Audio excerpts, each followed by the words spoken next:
Tonight, it is my pleasure to introduce Dustin Tyler, the Kent H. Smith Professor of Biomedical Engineering at Case Western Reserve University.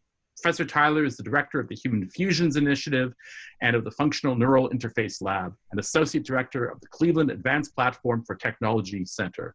Please join me in welcoming Professor Dustin Tyler to talk about human-machine relationships, the future. Great, thank you, Glenn, and thank you for everybody that's attending today. I appreciate the audience and the interesting times, interesting methods of doing this. So thank you for being here. And I want to thank those of you that have joined again from after last week. And for those that are new, I will not hopefully require any knowledge from the past week, but I am going to build on what I did then. And so we started talking about the idea of the human-machine relationship and what that's going to look like. And last week we talked about some of the development, the past, if you will, and up to what we're presently doing, particularly in the area of prosthetics. And I'll reintroduce some basic ideas there. But what I wanted to look at today, or what I was asked to look at today, was more thinking towards the future. And this is where I think the big ideas come into things. And I actually want to start and say that there's going to be three sections, as we know. The beginning is a very origins-esque idea and thinking of the big questions. I thought it would be appropriate to take the first couple minutes to think about the broader perspective of what we mean by various things and then how they relate to this concept of the future of the human-machine interface. Once we kind of lay that out and what, sort of our answer currently, my answer currently to these big questions are, we'll talk about new opportunities that brings based on those answers. And then the third section, we'll talk about how we're looking at bringing these opportunities into existence. So what do I mean by big questions? Clearly small ones. The idea of what is reality? What is it when we say we or I, and what exactly is the extent of self, this definition of self? What is the future of the human-tech relationship? And how do we think about that going forward? And then ultimately, as I said, the whole section is what are the opportunities that the way we answer these questions give rise to? I will tell you a spoiler alert, we clearly don't answer these questions, but the point is to think about them because they relate to, as we kind of change our paradigm or shift in thought about things, bring us to new opportunities. And that's the interesting part to me, is rethinking about these questions, even if they aren't even questions to be answered.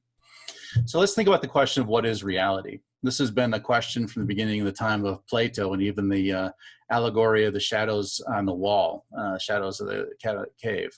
And, the basic idea in this point was that most people tend to observe shadows on the wall and call these reality, where the actual reality is something else that exists behind. They're only seeing a representation of the reality. I think the interesting connection to that is if you ask the question then, well, what is reality? And with sort of a nod towards, and hopefully not an apologies for oversimplifying, sort of the environment that Glenn is obviously a well-known expert and many of you in the field, I would say physics is ultimately in many ways the search for base reality, if you will. What exactly is not just the bird and the person holding it, but how does the person work? What is that core base that we can build everything on? And I think this is interesting in the sense that even in this idea of base reality, even in these cases where we think there is some core sense of what base reality is, we know that there's even a question about what exists at this idea of base reality. And what's important here, or the kind of the thing I want to bring up that I find interesting to where I'm going in the human sense of reality, is that reality actually has a relationship to the observer. We don't know what reality is until we can make an observation. And of course, once we make that observation, we actually impact what it is that we observe. And so the idea that we can separate ourselves from reality is in fact a very difficult concept, or that we aren't divorced completely from this observation of reality. Whether or not you say the reality underneath is the possibility of everything, or only when it's actually realized is a question beyond the answering here. But the idea that it's what we observe, I think, is relevant to when we start to ask the question of what is human reality? So not what is the core of the world, but what is it that I interpret as the core of the world? And I think we can look at, to me, I think one of the basic ideas here is the Kantian philosophy, if you will, is that all of our knowledge begins with the senses. So in today's neuroscience, there's a ton of work in the idea of how the brain works, what the brain is, how the brain interprets, and people thinking that the brain is what you want to interact with. Yet everything that goes into the brain is through our senses. These are, there's a more detailed list of what the senses are, but this is our kindergarten version of the 5 senses that we have coming in between, sound, sight, taste, touch, and smell. But everything that comes into us is through these senses, and that is our interpretation of reality. And I think this is quite interesting. And then what we can do with that is, if I could actually interact with these senses, if I can provide information into that stream, can I actually affect what our definition of reality is? So the person is perceived reality, I think, is what's important here. And we perceive reality by our senses and interactions with the world. And it's that perception, it's that channel of information coming to the brain that actually relates to what we take as being reality. Just as a quick side note, I think is an interesting thing here. And I've read a few books. I'm not a psychologist in any way, but I find it's interesting when you look at the studies of psychology, in particular like schizophrenia or alternate personalities. And having read some of the books from a first-person account, it's actually quite phenomenal to me that the brain, for some reason, creates an alternate reality that replaces these sensations. And at first, if you look from the outside, you think, well, that's not reality. That person has some sort of errors in their perception of reality. But if that's what their senses are perceiving, their brain is interpreting that as reality. To them, it's as real as what we interpret as the world here. And so the sense that our reality is a perceived reality is an important point. And that will come back into what we're doing and what we can do down the road later. So what is it when we say we, I, and self? And these are directly related to that last answer. If our world is entirely perceived by the senses that come in, effectively that which I am is perceiving the world is in fact related to those senses that come in. And so when we think about what I am, the sense of I, we tend to often think of ourselves stopping at the skin. I have a hand, but anything outside of that is not really me. And so our perceived sense of self tends to also go very closely with our perceptions. We see the world around us through our eyes, but our eyes are located in our head. We hear the world around us, but our ears are located in our head. So we have the sense that they exist in our head, or at that point, that's where I am living and perceive that information. When I touch the world, this idea of reality is where I see my hand go. That information comes from the hand at that point. And so my perception of where I exist is at the perceptual boundaries of where those organs of sensations are. If you keep that in mind, it's going to be an interesting question as to what we can do by taking our extent of self. Can we change that definition? Can we think of ourselves of beyond simply the skin? The interesting question about this is if we see the extent of ourself at the senses, we tend to create these boundaries of calling ourselves I. It's interesting that, that begins to create this division between what we call I and what we call society. And so because I have this limited view of what I am, we tend to sometimes forget that my interactions with the world affect somebody else, which affects me back. And so it's not as though I have a sole existence independent of the rest, but we are actually interconnected in a very different sort of way. But these arguments of the individual versus society have led to various sort of growth in society and changes in society over time. The reason I'm bringing this up is not as a straight esoteric, but thinking about when we get to what we're talking about doing, these have impacts as to how we maybe look at the potential broader impact on society. So just as a quick, I'm not going to spend a lot of time on this slide, but think about how communications and technology have advanced in this sense of connection and communication. So if we look at sort of these characteristics, if you will, of communication from near, meaning individuals communicating, to far, internet, sending information around the world, small data where it's like a story that can be told or something easily manageable, to big data, which is massive data sets that we have out in the world today. Individual, one-to-one versus community, slow versus fast, simple, complex. If you kind of look at the way, this is in many ways, and we could argue about if it's a complete definition, but this is the evolution of communications, moving from the sort of the early individual storytelling up to this high data rate, multiple country internet that we're looking at today.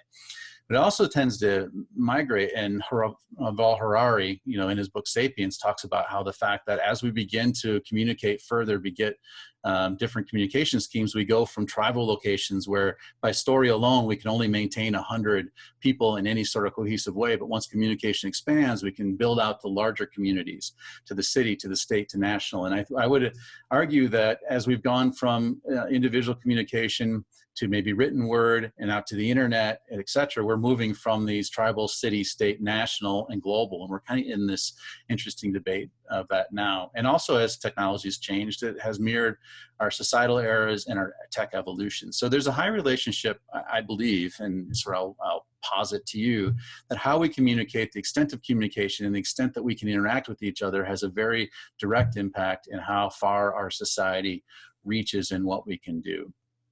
So I'm gonna, this is gonna be a bit of an odd slide, but I kind of want to bring it up based on this concept that we talked about last week of the human and tech relationship and what it looks like in the future, because I think it's important to set up where we're headed.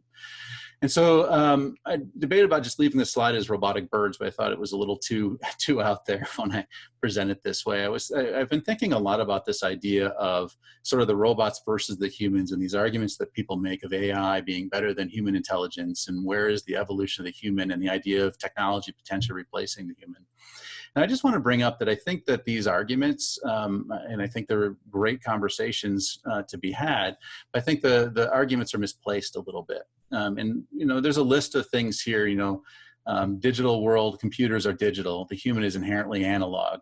The computer is a rather synchronous type of communication and processing. The human is probably the most asynchronous. Everything is running in perfect parallel across the entire system as compared to a central processing units that bring in data and handle it. There's the idea of a transistor in the computer versus chemicals and basic atoms that make up the construct of what we are as a human.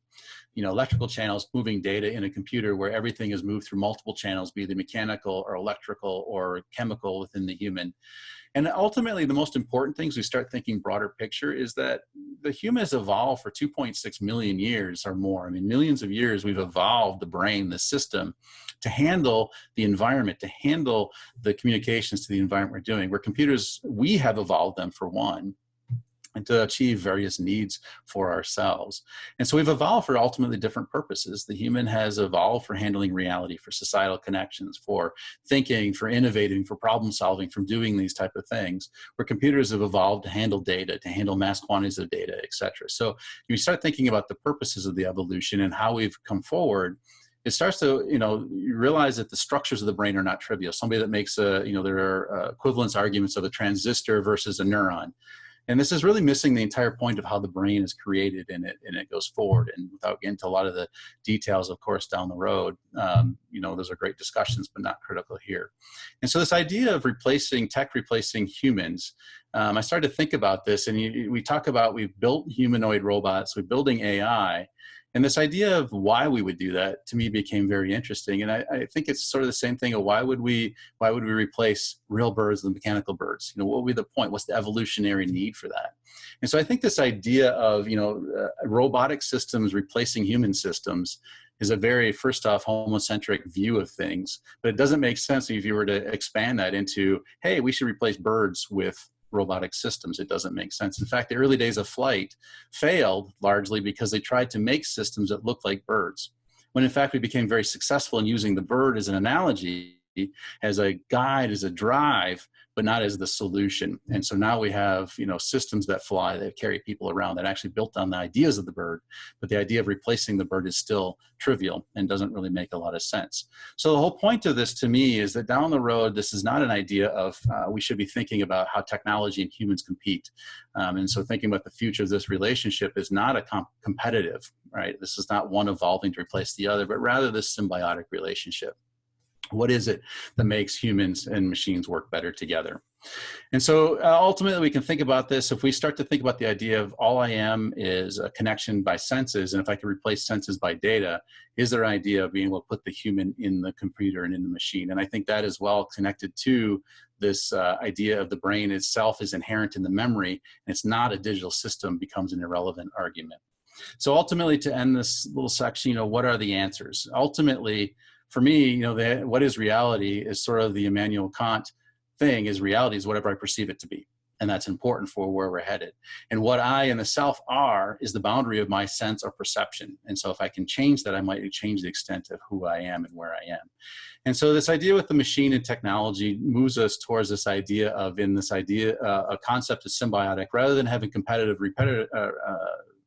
type of symbiosis. We're actually moving to where we're mutualistically beneficial. The human interacts with the machine. How do I become part of the machine to make the machine better, and take what I'm better at as a human, and also use the machine to make me better as a human in what we do? And so we're shifting this paradigm from competitive to symbiosis. We've seen this, is what we talked about last week, is that we can change technology from being a tool, which is the prosthesis without sensation. But once I connect to the sense of reality, it becomes my hand. The subject will tell us these type of things. If we can not so much interact with the sensors as the hand and keep that perception, if I can directly connect to the nerve, I can now take data from anywhere else in the world and put that into that sensory channel, that you could perceive now something that's not your hand from somewhere else, and hence extend the sense of self and where we are going. Why are we ready for these type of changes? I think the internet, this is something, you know, around 1974 case, you can see as a little note on the original ARPANET. This was the beginning of data transfer. Today, the internet globally connects and transmits more than a gigabit per second. The IoT is growing from everything from our thermostats to our toasters, and more than 194 exabits of data, 10 to the 18th of data per month, or approximately 1 to 2 zetabits. That's, 10 to the 21st per year. It's almost a mole of data, which is an interesting connection, per year sent over the global traffic. The interesting part is 84% of that is related to human perception. It's data and video and audio. People are trying to connect over this internet and over time. Why are we ready to rethink the connection? People are using AI. So for example, IBM is looking how to connect people through field service spaces. Walgreens is trying to create new visual experiences through HoloLens. Airbus is using virtual reality and this idea of holding airplanes and connecting to them to redesign and develop their systems. And Facebook actually just acquired a system to record from your arm to make movements as a control system for over 500 million in cash, and the 500 more million available in success. And ANA, which is the Japanese airline, recently issued this X Prize, which we're competing in, to say, how do I make an avatar where I can be anywhere in the world anytime? And so all these things are saying we're ready to do this. And ultimately, in most of this, what's been missing, though, is this human connection. We talk about robots, we try to make them like human. But what we haven't had is this idea of the human being connected directly. But this is what's emerging. This is what I talked about last week with sensory. And I think this is the opportunity for us to be able to take what we've learned, connect to the sensory system, and therefore create a new reality for a person that's engaged with and inhabiting, if you will, or being part of these robotic systems. And so that's emerging now. And I think this is sort of our answer to these big questions and the impact of what they're coming. In the next section, I'll talk about what opportunities that might bring. The biggest difference between humans and robots and machines, if sentience or lack of same, is machine sentience even possible? So that is the fundamental set of the question, is what does sentience mean, of course? And that's even a question bigger than for here. We can always break this down as to, sentience is an understanding of the problem that we're doing. And then you have the people that say, well, you can always break it down at some point to chemicals in the brain that is mechanistic. There's no mystery to this whole thing. And Yuval Harari in the book Homo Deus talks about algorithms. And if we can make the algorithms complex enough, they become sentient. And I don't know what the end of that argument is, but if you follow the logic of his book, ultimately, if I make a system as complex as the brain, modeling it at the exact level that's necessary, I create a sentient system. And so when you start taking arguments to that extreme, my question is what's the point? So again, why are we trying to evolve the system to do what the human is doing? Why can we not just use this idea of what a human is good at to connect with those machines to what they're good at? There's no reason to create that. So what is sentience is a question that's much longer answering than 2 minutes on here, but I think it's a fantastic question. To me, at the end of the day, the question becomes a great philosophical thing to discuss, and I would love to continue that. But at the end, it's a 50 to 1,000 year answer. It's not today's answer. And I think we can today work through the interaction with that. So maybe someday they develop sentience. And then at that point, I would assume the human's going to evolve along with it, and we can interact with that in a much different way as well. A follow-up from Tim Campbell, perhaps sentience is equal to self-will. Right now, machines are tools. Do they become different than tools? So I think you have to ask the question, what is self-will? You know, and people have proposed that it's the idea of preservation of self. And then you run into these robotic prime rules of, you know, not creating something with robots' only existence is themselves over others. And I also think this idea of self-preservation and you know, self-awareness, if you will, relates a little bit to the question of the existence of what's our boundary. And so if the idea of self-preservation and self-awareness is that preservation of myself, then I think that's a human-centric version. And I think we forget and actually are at risk of that now as we realize that the self alone doesn't succeed, right? We've evolved to be in societies. I cannot survive alone. And so then you have to start thinking of the rules of self-awareness are actually bigger than preservation of self. So if you were to write for a machine, what is sentience and what is that rule? That's a really hard rule to write. It's a bit problematic if we think we can develop that universal rule that's been evolved over time through all kinds of evolution, if you will, the origin of the human species. And in that perspective, it's not something that's inherent. It's something that's evolved over millions of years. So I mentioned the thing that's been missing is this human connection part. I showed this video last week. I'm going to show it again because what I want to point out is that by connecting directly to the nervous system, by directly providing these sense of touch, we're providing mechanical information that actually translates to human connection. And this is best in the words of one of our prosthetic users, and he's describing his first experience of touching his wife using the system that's been developed. She comes through the door, so she reaches out and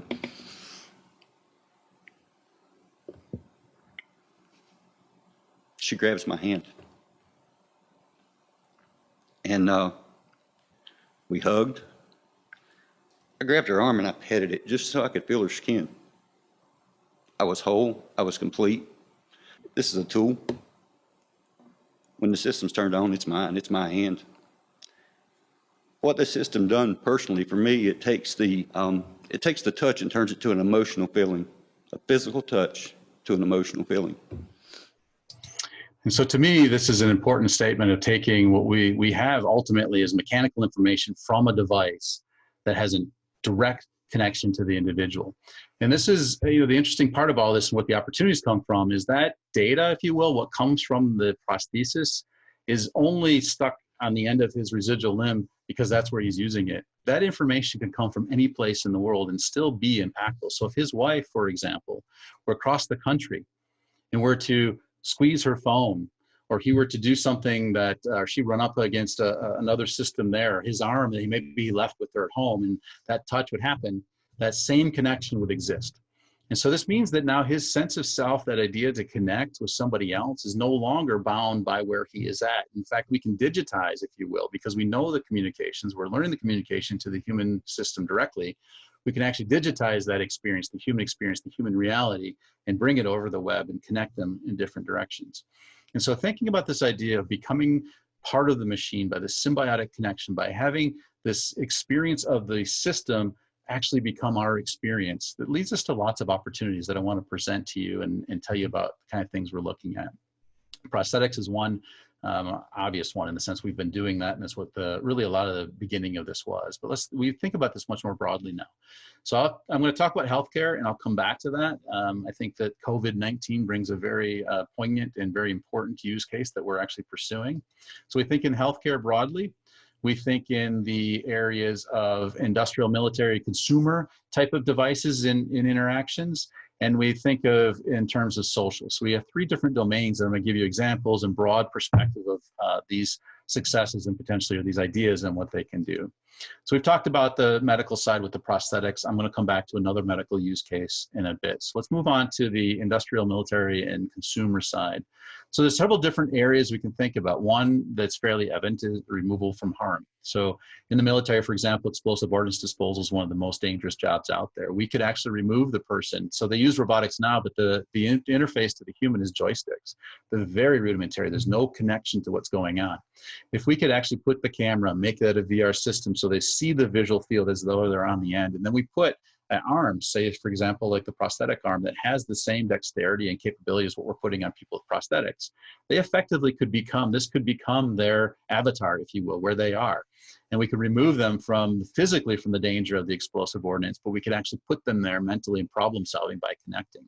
The same ideas could go for military medevac, where you maybe have to go into the field, and rather than being shot at, if you could create a system that could have the human decision and capabilities, but not the biological danger of you in the field as well, could be a significant game changer for protecting our troops. Underwater ordnance, same thing as explosive ordnance, but in the Navy, underwater ship repair, all these are different and important areas.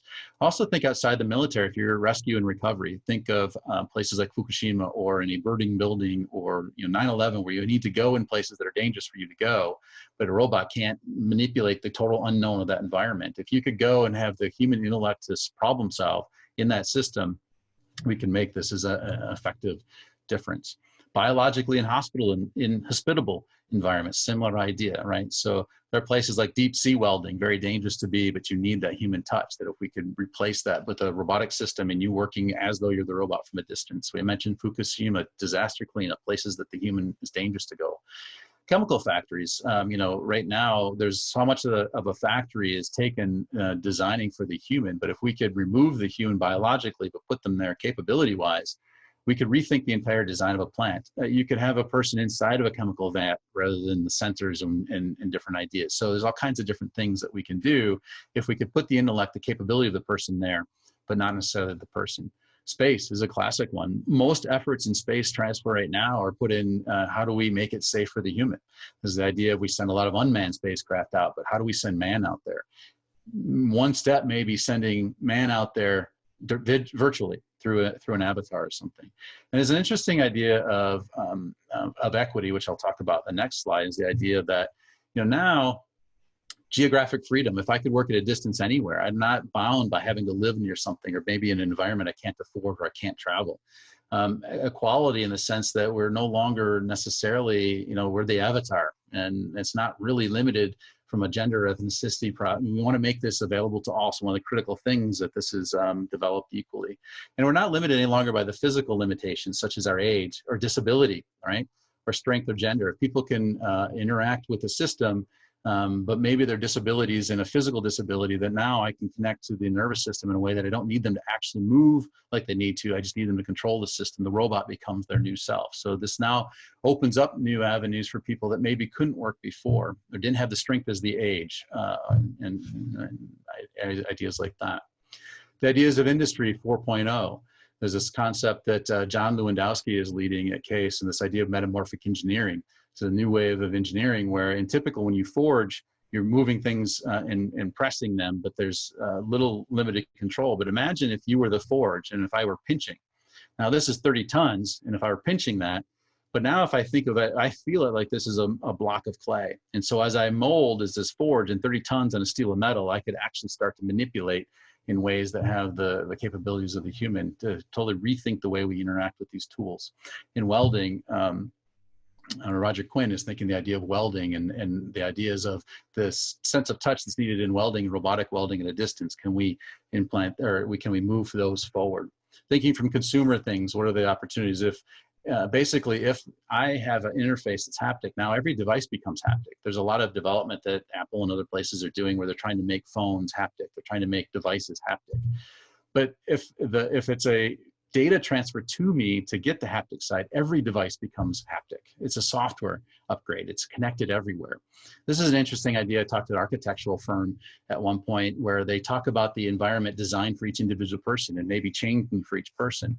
If I'm connected to that environment, maybe the sense of what I feel is different than the sense of somebody else and what they feel when I enter an environment. Think of, all of our control has been developed, if you will, in the old days based on a hand interacting. But if now I'm connecting in a very different way, we can think of new means of controlling devices. I don't need to rely on grabbing, but I can actually connect in very different ways. So one example might be piloting an aircraft. Rather than moving a yoke and turning something, what if I could feel the wings and I could control small little surface changes in the wings? Or even think about it from the sense of connected to autonomic vehicles. The vehicle is doing driving most of the time, but what happens when if I want to, or if the vehicle now becomes confused and bring me on board. Rather than connecting through audio and all these, I might get an autonomic response. I might connect to the nervous system that just makes me a little bit anxious. It makes me pay attention to the road where I may not have been before. So the car kind of becomes an extension of myself, and this anxiety gets me to pay attention to the road, to interact with it and more directly. And so things become a software update. It's not a hardware rebuild. You can imagine a multi-billion-dollar system or $1 million plane that I can update the software and not have to rebuild the whole thing for new haptic interfaces. Broader points, even thinking beyond just how can I control it, we should just think about the haptic connection as information channels. It's another channel of information. Everything now that we interact with is either visual or audio, because those are the connections we have to people. Now we're adding tactile channels, we're adding other channels. It doesn't all have to be converted to audio visual. The other thing we found is that tactile information is quicker. People respond more rapidly to a touch on the finger than they will seeing something touch their finger. And that's important if you're thinking about the idea of disaster or avoidance systems, warning systems. You're going to save 100 milliseconds roughly over a visual cue. That could be quite significant moving forward in what we do. And our intuitive and reflexive responses are, intuitive reflexes and responses to what we do can be very different in the control of algorithms if we connect very directly. In the social entertainment, feel the scene in a movie. What if I felt the movie? If we added the senses, right? Because the neural connection is for all senses. I've talked a lot about touch, but it's still that basic idea of the neural connection. We could connect, rather than trying to create smells and things that have been done in the past, we could actually connect to that neural system to provide smell and create a much more holistic experience in, say, a movie or other experience. There are advances in AV that's making this much more likely. Earphones, now everybody has the earbuds that hang out. You don't even know you're wearing them. As the ocular and HoloLens get closer and closer, we move things along. And think about art as a new medium. We're tactile. That interface is something, not just the visual, you look at the scene, but actually become part of the scene and feel it. Education, holoanatomy is a big thing here at Case that has been really revolutionary, but what if I could actually feel the anatomy when I'm doing it? In fact, what if I could feel the surgical training process? If we can provide states of anxiety, people can feel anxious in different situations, see how they behave. And a lot of other examples here in the education side. So we can think about totally new ways of interacting with people. From the communication standpoint, imagine if you go from emojis, which is a smiley face or a handshake, to actually feeling a handshake, to feeligies, if you will, or some variant of that word. We can actually get this physical connection over distance, holding hands, et cetera, many different ways. Gaming, fairly obvious, but the big one I'll say is reaction time and more information and new controls. So then I'm going to come back to a little bit to medical care. These are a list of things. I want to talk about one in specific, but we've done prosthetics. We're talking about functional electrical stimulation we've been doing, and collaborative medicine, two doctors working together over distance at a common robotic surgery system. The interface to the person, the OBGYN, where maybe now they can feel the baby rather than see the ultrasound, but actually feel the ultrasound, etc. Again, it's a new information channel that can convey things. So human fusions, we're going to be working towards this healthcare avatar. This idea is, this is obviously born out of the pandemic and it's going on. So essentially this, our unique contribution to this concept is that, a caregiver's mind, compassion, and skill can be embodied in the robotic system to interact with the patient. That way they can care for the patient, but we're looking to protect the caregiver. This is important, right? Even though COVID-19 is now, it's outbreaks and things like this will continue for forever, right? Bill Gates has said in the New England Journal of Medicine in February, we need to save lives now while improving the way we respond to outbreaks in general. The first point is more impressing, but the second has crucial long-term consequences. The long-term challenge of improving our ability to respond to outbreaks isn't new. Global health experts have been saying this for years, and that there'll be another pandemic as bad or worse than 1918. So, even though there's a very real need now, this is something that will have value down the road. The front line is the healthcare. We know the doc that first recognized the virus in Wuhan has actually passed away. The caregiver knows is run, but caregivers don't. So we know there's a higher mortality. This is a quote from Dr. Peter Hotz from Baylor.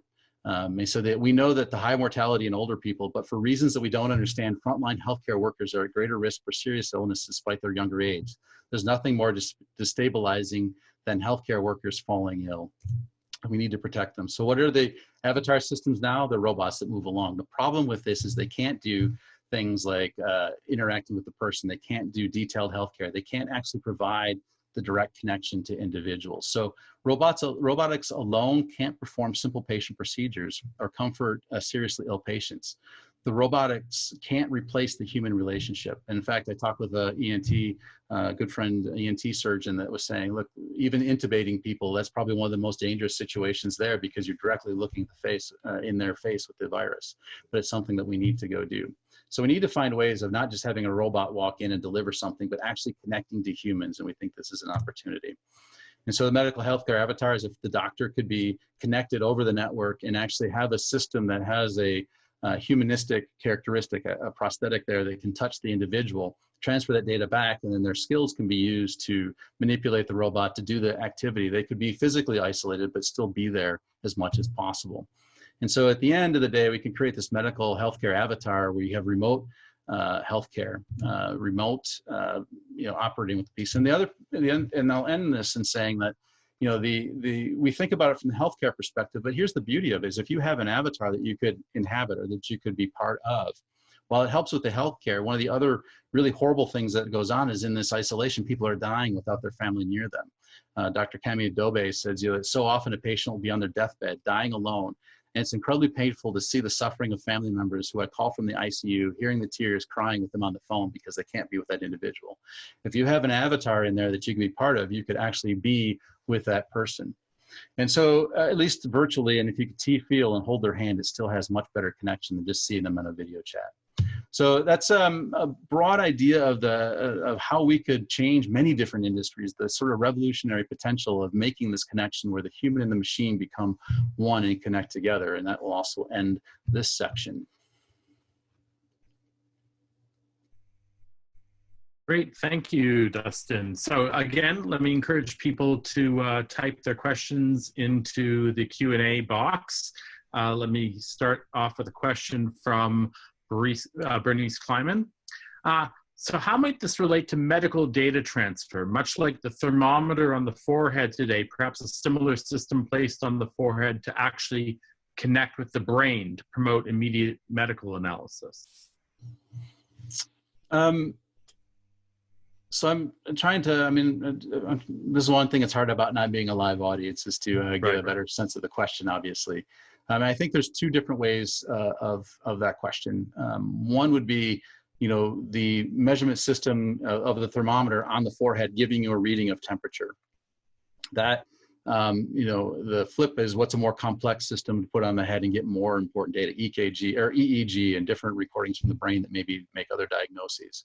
I think I think that's, those things are developing and coming forward. Now, I think the other side might be, maybe temperature is not the best example, but what we do is we put probes and sensors on people and we get data back and we read the numbers. The question is, what are the places where we might be able to use different than the visual sense to get a different way of analyzing the patient, right? So I think if, and for all the physicians in the audience, at least in the conversations I've had, I don't think any of them would disagree that the actual laying of hands, the ability to feel what's happening in the individual, to actually communicate through touch and connection, is a very important part of diagnosis. And so, if you had a measurement system that sort of measures the skin and how hard it pushes and whether it's a lump there, that's one thing. It's pure data, I can read it, but if I could actually feel that, it makes a difference and still part of this connection. And so I think that we need to think about where are the right communication channels to give different data back. So one of it is the development of new sensors that get new data, and the other is how we transfer and make diagnoses off of this data. Jordan Rothkopf asks, would the person flying the plane or doing the surgery remotely need to initially learn in an actual setting and then transfer to the remote situation? Yeah, that's a great question. And there's two answers to that. I think the first is yes. That's that skill that they're picking up from a perspective as we want to move that in there. But I will tell you from the prosthesis side of things, people have not had to learn how to use it. They turn it on and it feels like their hand. And so you could argue that you still need to be trained. Let me put it that way. So there's the training component of just being a surgeon. So whether it's in person with another physician or surgeon or not, you need to learn these skills, right? So for that. Now the question is, can you learn that skill being at a patient, or can you do it on an avatar system? And I think that would depend on the fidelity, of course, of how good that system connects to the individual. But I think the interesting way of looking at it is, if I'm training, I've done this as a faculty mentor for people doing surgery in animals, so I'm not the human side. But there's an awful lot you try to walk them through what it feels like to do something. So that part of the training is them learning it because they just have to experience it, because all I can do is verbalize it and say when they're doing it right or wrong until they get that right feel. But what if that system is, as you're recording, for example, so let's say you have a new resident that's watching this, and the surgeon is making their cut, they're doing their thing, and the resident is feeling the pressures that they're applying, is feeling those touch things that you can't talk through but can actually feel. Then I think that's another way of doing the learning, which could be highly beneficial. And whether that's on the avatar and you feel it while you're doing it, or you're actually feeling the person do it in real life, I think there's going to be a mix, just like everything. In that right now, Holoanatomy, for example, some of the things they're doing are trying to create virtual surgeries to learn the surgical procedures, but they're basically just animations of things that are happening. If we get to the point where you can feel what's going on and start to learn the tissue characteristics, then I think if it's not the final step, it's one step to help improve that along the way.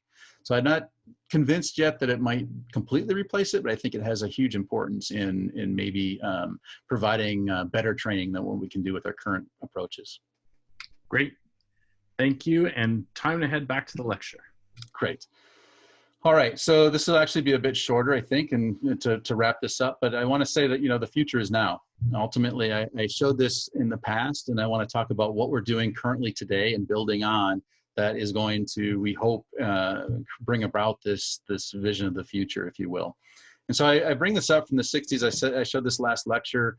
My only point is this is the cell phone of 1963. Took up the car. Basically, there's probably nobody you could call because that was the only one that existed. And if you were to look at this, you would say it's crazy, it's never going to work. Yet now today, more people in the world have cell phones than power. Every one of us probably has at least one in our pocket, if not two. And the other part of this is this idea of digitizing data and moving things around. Back in the early days of ARPA, while the structure was being set up, the infrastructure to send the kind of data we're talking about didn't exist, but it does today. And so the numbers I mentioned earlier, we're sending data at unbelievable rates, and most of it is visual and audio data, and we can probably add on streams. So when we think about what does it take to make the reality, if you look back to the space moonshot, if you will, it wasn't like they started from scratch. They had base technology that made that whole thing possible. Rocket technology was being developed. They just put an audacious plan on top of it. And so I think we're in a similar situation, and there's three kind of core enablers that we're developing now that we think are critical to make the whole vision come true. First off, and because of our concept of what is reality, how we connect person directly to the machine to create this symbiotic relationship is the neural interface. How do I connect directly to the individual that can potentially bypass the skin and all these things, but actually connect, if you will, into that information channel to work with the symbiotic relationship and perception of reality? How can I digitize perception and transmit it over the web in between devices? Then we have the communications infrastructure, not just having data, but how do we actually push it across the web to make sense on the different ends? And then the human interfacing machines, the kind of robotics that actually are built to interact with the person. And I'll talk about each of those in short version here. So we are developing the neural reality. This is what we've been doing in Cleveland and various programs for the past, basically since the 60s, roughly in the same area the space race began. But we can connect to reliably. We have people with devices now that are implanted for over 7 years with no consequences. And basically when the system's off, they don't even know they have it. So it becomes truly additive to where it is. And we have that for muscle recording, interconnections, and different things. But what's important is we need to shift the paradigm, or it's going to be difficult to be accepted on a broader scale.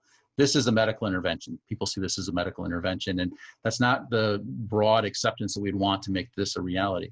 So we have non-invasive interfaces. We have systems that can use the same ideas of connecting to the nerve, but know where to do that. So I don't have to necessarily be at the fingertip, but I can interact with the nerve in different ways. And we actually have prototype devices and pieces. We're working with this right now in the lab, as well as recording activity of how you move your arm, the underlying muscle activity we can record from the surface. So these systems are not nearly as good as the implanted, but they are allowing us to start to explore, for example, the healthcare avatar. What can we do and actually find the boundaries with this interface of what we can actually do by connecting to the robotic systems? And we're trying to develop those throughout this year. Actually, we're hoping to have early designs on that and testable devices.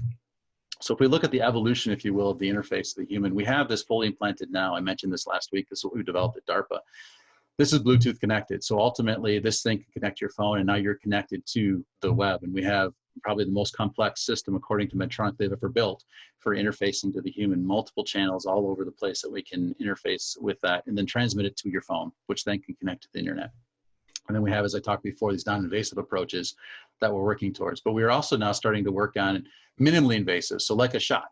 So you could go into the office, and rather than having a surgical procedure, you could have a shot to have this device, if you will, this interface connected to you.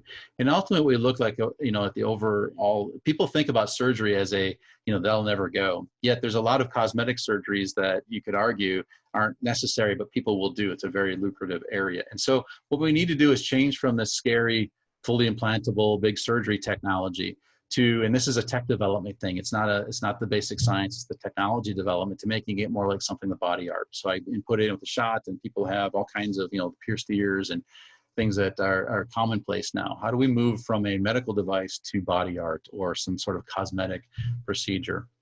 And this is the process we're trying to develop, is to still continue working here where it makes sense. There are places like, you know, obviously, well, not obviously, but, you know, places like prosthetics that this makes total sense. And then how do we develop that system to where a broader public can utilize this?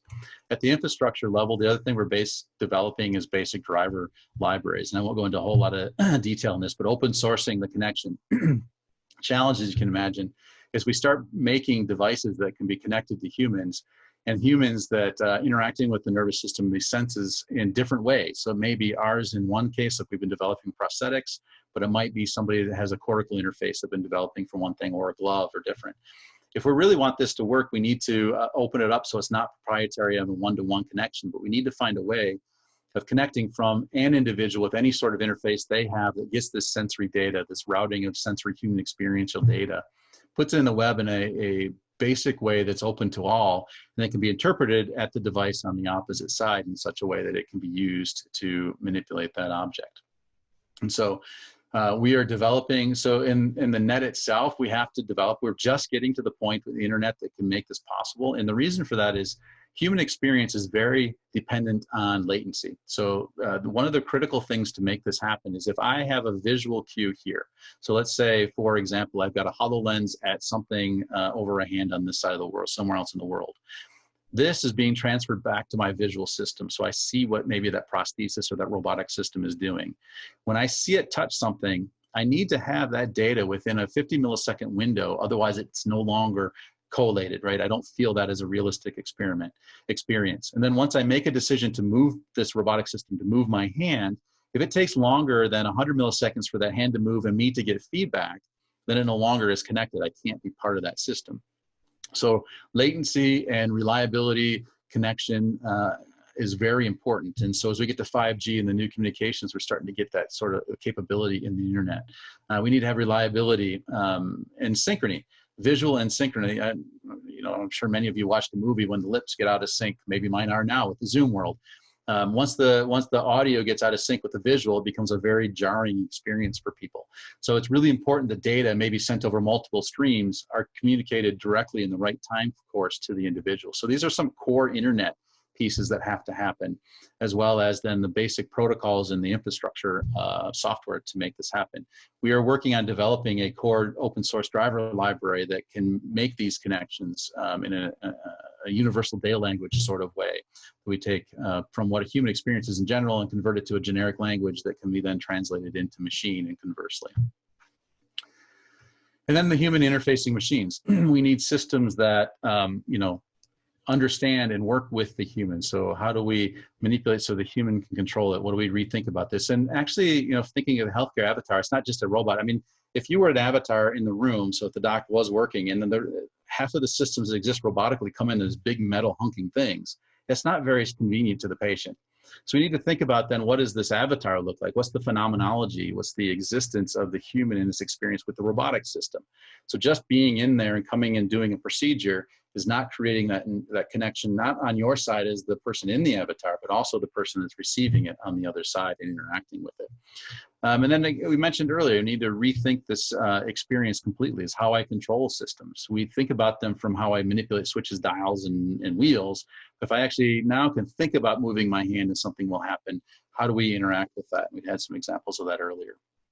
So I'm going to show another short video that's going to show that this is all starting to happen now. Based on our work with the prostheses, we are making progress in this direction.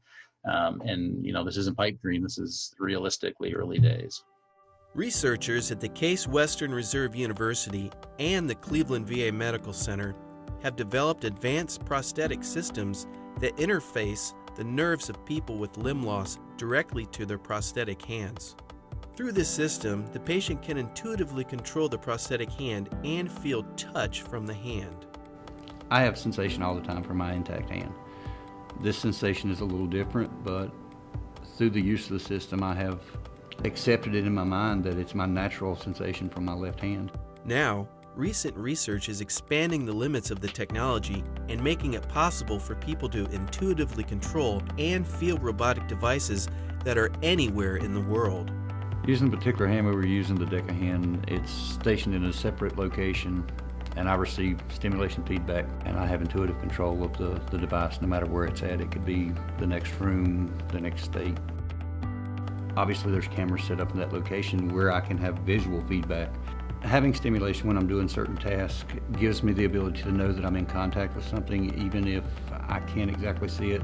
I kind of feel like I'm there with them, even though my body's not. Part of me is. My hand's there, so I feel like I'm there, but I'm also away. I'm working in one place, but yet I'm relaxed in another. To know that the hand was somewhere else, and I'm doing that, and I mean that's almost above and beyond what able-bodied people can do. This enables an unprecedented neural reality experience where the user can see, hear, touch, and move in a real environment that is physically separated from their body. So I'm looking forward to the next step in the technology. Anytime you would add the sense of touch, you're giving the user more of an experience. You're immersing their senses into whatever environment you put this robot into.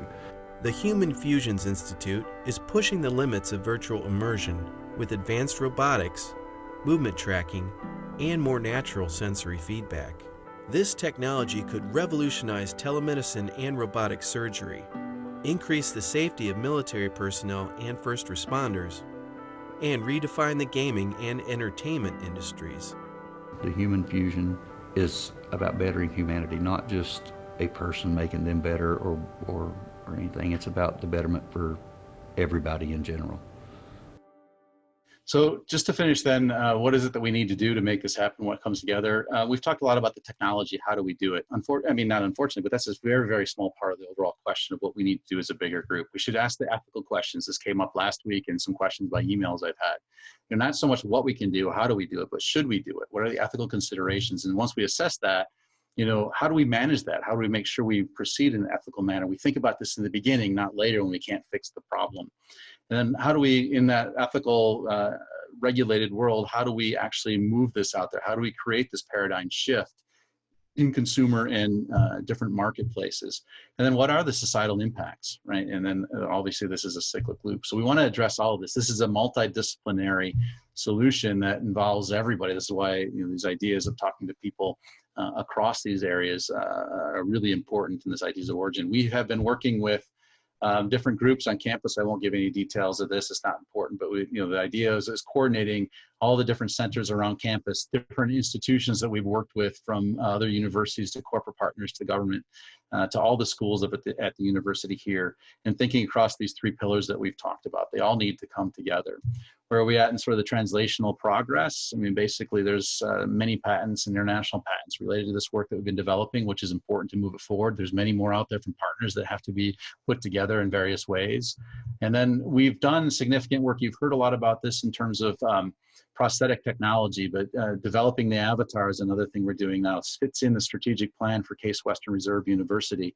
And ultimately, there's hundreds of millions of dollars of different projects out there that could support this, as well as billions of dollars, hundreds of billions in different commercial sectors based on what we've talked about. So to wrap this up, basically the reality is all knowledge begins with the senses. And if we can control that, this idea of neural reality, to get that connection to the individual sense of reality and communication, we can transcend the barriers of the bodies to achieve a more meaningful connections with humans and technology and society for essentially this unbounded human potential. And that's the goal of the Human Fusions. That's what we're working towards. We think this is the future that actually I'm very excited about to try and bring around. So with that, I thank you for your time and attention, and I hope this was interesting, and look forward to interacting and communicating with anybody that's interested. Thank you, Dustin, for fantastic series of talks, fantastic pair of talks. I'm going to let people, feel free to raise your hands. If you don't know how to do that, you can click on chat and then you can raise your hand. I'll also read questions from the Q&A. I'm going to start with one of my own. So Dustin, we've all become far more accustomed to Zoom than we ever thought we would be. And you would think that it's the same thing as being there. And yet we do it and it is completely different, right? It's exhausting, we miss cues. So there seems to be an unknown there, something that we're not understanding about what we're missing for actually having the in-person experience. And how do you get there? Because you're trying to get there. What is it? How do we figure out what we're missing? Yeah, we can. I mean, to your point, it'd be nice to imagine the Fusions meeting where we all sit in the room and we shake hands, etc. And I think it's probably less of an unknown than maybe we would think. If you think of, we can put this in the context of the neuropsychology, neurophysiology of how this works. And really it comes down to, in my mind, it comes down to this multimodal reality, this idea that our sense of reality, think about, again, this evolutionary sense of how the brain works. We, in our everyday lives, starting from tabula rasa as a baby, right? We have a system. I don't know what a baby feels. I don't remember what I felt. I don't think we can ask. But they're always exploring the world. They're getting visual cues. They're getting sensory cues. They're getting smell cues. They're getting all kinds of things that we may or may not be aware of. What the brain is doing is taking all that information and coordinating it across all these domains. And so the sense of reality is not one domain or another, right? So we can on Zoom see each other, and that has value. It's actually much better than hearing on the phone, right? To read, and I can't now because I don't have the video on for the recording purposes, so I can't see facial expressions. But when I can, it enhances the experience. What we're looking at, and I think what the whole point of moving this forward is, our sense of reality, the brain, is bringing all these dimensions together. And so while Zoom brings some of them, there's clearly many it doesn't. When I'm looking at a monitor screen, my peripheral vision's picking up something completely different than what I'm seeing here. I know I'm not there. I could see, people have talked about, and this will be one of the challenges for the Fusions idea, if I'm in Miami, all right, I'm in Cleveland, right, and the weather is cold, and I'm virtually in Miami, and I feel the cold of Cleveland, but I see the warmth of Miami. My brain knows this is different. It's the same thing we see with virtual reality. You know, people put on headsets and they're in the roller coasters and they're moving along. One of the problems with that is you get sick. And the sense of this ill feeling is because your visual cues is very different than your vestibular.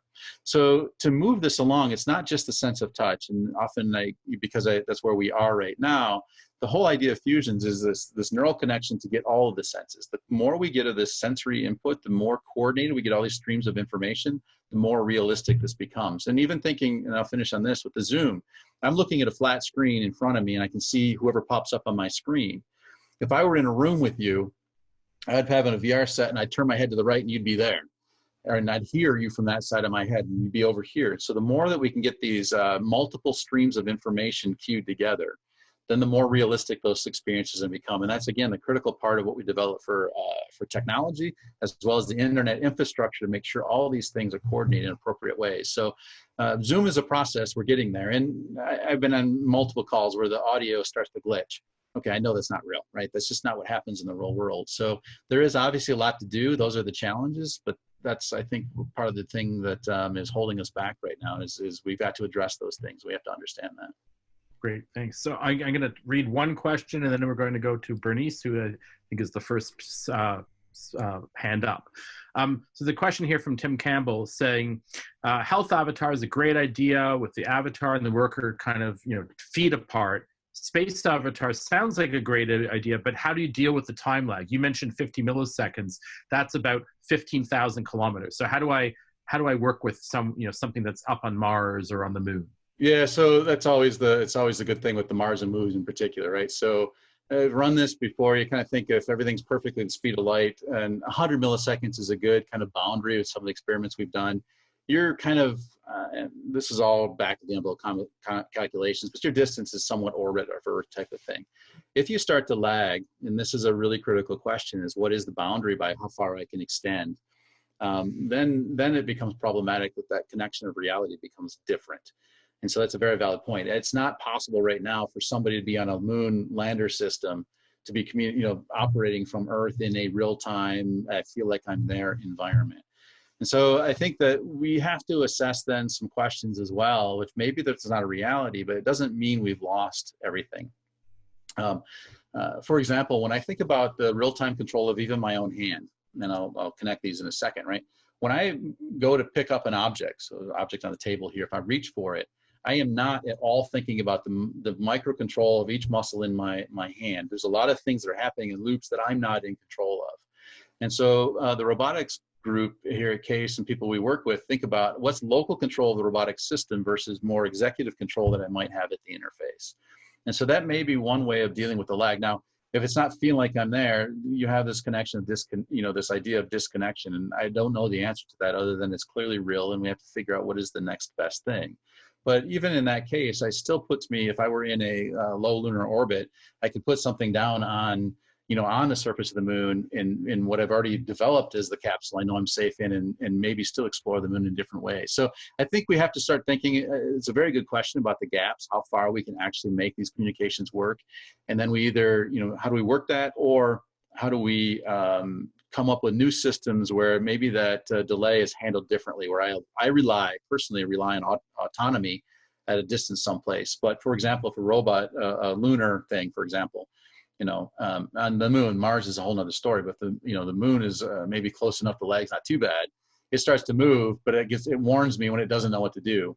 And so I may not be there, but I am connected to it in a way that's maybe not real time, but it's another way of assessing and interacting, and maybe it records the last set of data that I could experience with and do something that trains it for later. I mean, there's a lot of different scenarios we can create with that, but your core point is right, is that there is a time window delay that would make it feel real. Then beyond that, we have to start thinking about what the value and what is next. Great. Bernice, I'm unmuting you. So you're up. When you successfully complete one of these processes or applications and it's ready to go to market, who benefits commercially from this? Does it remain nonprofit or does it go into a for-profit mode? I can tell you philosophically what we in Fusion's leadership and we're trying to ensure is that, and you can only ensure it just so far, right? But we want this to be accessible, and I think that the challenge will be, for example, this digital divide, right? How do we not create that by the people that have a connection and have the ability to get the devices and those that don't? And how do we not create a bigger divide by people that can and those that can't? I don't know that those are questions of the concept itself. They are more in this ethical situation than these broader societal questions that we have to deal with. And I think they're great. That's why part of what we think is important in the Fusions group is having sociology, ethics, and having entrepreneurials in there. I mean, the truth is you can't not have profit motivations, right? Because there's got to be some point where there's a value to the product or to the device that actually pays for it to being developed. The problem is when it becomes unfairly distributed. So how do we get it out there in a way that everybody could partake of it? And those are questions that are really important, but I don't have an answer to them yet. And I think that I think along the ways of software helps a little bit, and this is where the open source platform, so anybody could develop on top of it. We don't want to isolate it, so you have to pay us to get hand to that. So I think there's got to be a core idea that we have to be out there to be open. That's really led to the revolution in the software industry. But what those dynamics are going to look like and what the actual translation into industry is a fantastic question that we are addressing, want to be addressing now, and hopefully make that not exclusive to a certain group or rule out others that can't get to it and make it just only accessible to a few.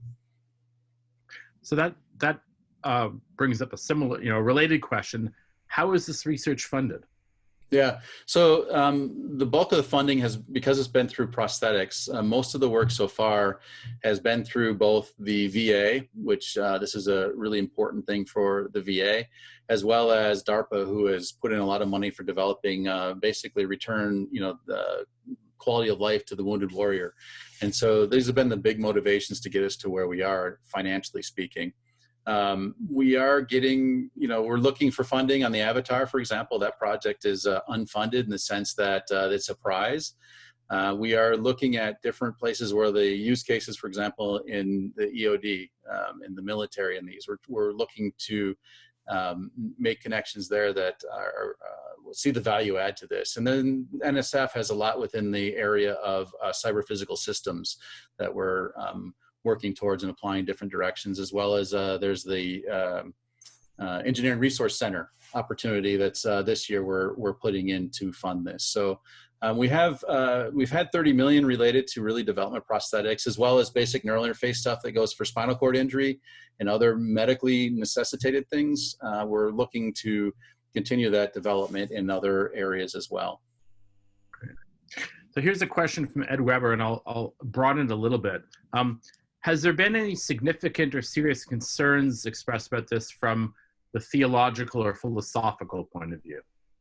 Yeah, so this is, I think this is core at the philosophical questions, the ethical questions that exist, and partially why a lot of these thoughts about what is it to be human, actually, in the time we had here, is not enough to actually fully address this, nor am I fully capable of being the one to address it.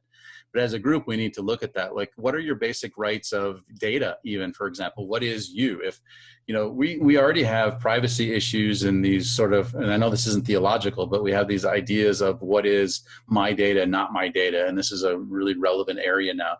If that data becomes more personal, this experiential component of the individual, we have the same questions on another level. Theological, I think those get at, the questions that came up in the first session of what is human, what is I, what is we, and those are. I don't know that we change those directly. I think for me, it looks at what is the thing the theological is dealing with. Is it an individual? This is where my questions of boundary come from. Is it this idea of there's something about the individual that stops at the skin that's unique, or is it the entire environment that we exist in the bigger picture in this? So we actually are working with Tim Beal is very interested in being engaged, and he's a scholar in religious philosophy, and so we want everybody to bring those questions up and to assess that. I think a lot about it myself, but I'm by no means an expert or sort of a learned voice in what this is, but trying to understand that broader picture of, what does this mean about the essence of being human and what it is in there is a really important question, which is why I brought it up in the beginning, but only introduced it.